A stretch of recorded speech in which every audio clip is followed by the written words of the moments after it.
What hidden sources of gluten should I watch out for in processed or even healthy foods?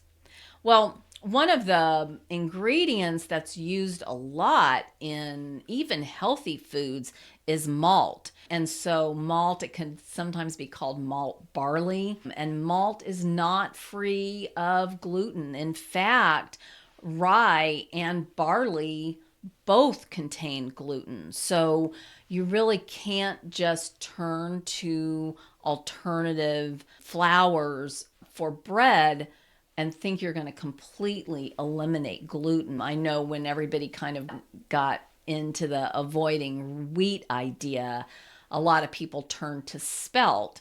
And spelt is probably a healthier flour, but the gluten was still there. And so, really, you might have had a little bit of improvement in the short term, but long term, the improvement was not there. And so, what we found over the years is that it really isn't just the wheat, it's the gluten and also the chemicals that are used in growing and harvesting the grains.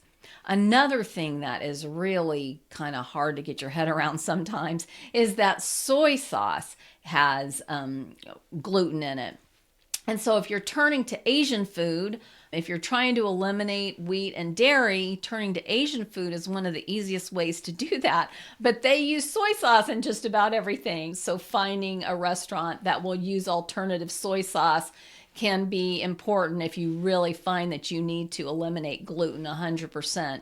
I will say that a lot of us can consume a little bit of gluten and it really doesn't bother us. And so if they put a little bit of soy sauce in whatever they're cooking, it may not be enough to really cause irritation for you. But just know that if you can avoid soy sauce, you want to do that as well.